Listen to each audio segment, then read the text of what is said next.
My friend George and I are both knocked unconscious by a basketball. When I wake up, I suddenly hear my late mother's voice. Tam, don't let George fool you again. He loves pretending to have amnesia just to toy with you and please Ariana Rogers. I freeze and look at George, who has just woken up. I hear him ask, "Who are you?" My mom goes on, "In your past life, he ruined you. You gave him a good life and everything you have, but he killed you just to be with Ariana. Listen, your dad is about to ask you to choose a boy to be your brother. Don't pick George. Choose the boy from the Muller family. Even though he never smiles or gives you the time of day, he quietly carries your bottle for you during training every time." Before I can process it, my dad walks toward me and holds out several photos of boys. He says, "Tam, they are all children of soldiers who sacrificed for our country. I plan to adopt one to be your brother. You choose. From now on, we will be a family." This time I do not hesitate. I point straight at Clyde Muller. I'll listen to Mom and choose him. When Dad heard the choice I made, he looked at me in surprise. "Tam, don't you usually butt heads with that Muller kid? You sure you want to choose him as your brother? Think carefully. Once it's official, he'll be family for life." My dad was a big deal in the military district. Anyone who joined our family basically got a fast pass to the top. Ms. Carrie Sutton, George Greenberg's distant aunt, quickly stepped in. "Tam, George just has temporary amnesia. He doesn't remember you right now, but didn't you love playing with him? Why don't we wait a few days? Maybe his memory will come back." Mom scoffed loudly in my head. "What nonsense. In your past life, that little girl from the Rogers family tore your favorite bow.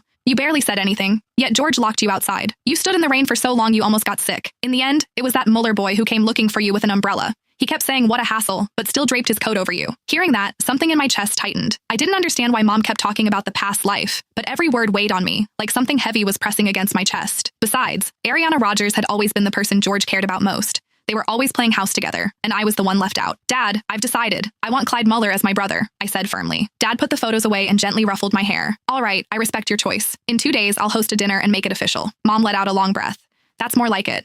My girl will grow up safe this time." After Dad and the others left to talk, I changed into one of my dresses and went out for some air. The moment I opened the door, I saw 3 familiar figures standing in the hallway. They were the kids I always played with and the ones Dad had been considering adopting. George was there too. Clyde wasn't. Martin Wright grinned and came over. "Tam, I heard you're picking a brother. So who is it?" Trevor Flintstone cut in. "Who else would it be? It's gotta be George. Everyone knows she clings to him. She always saves the good stuff for him first." George just glanced at me indifferently, acting all grown up. "I really don't remember the past few years. I only remember playing with Ariana, but if the adults have decided, I'll take care of you." Mom let out a cold laugh. "In the past life, that brat pretended to have amnesia and stuck to Ariana while enjoying everything you did for him. In the end, he left you heartbroken for the longest time. What a brat."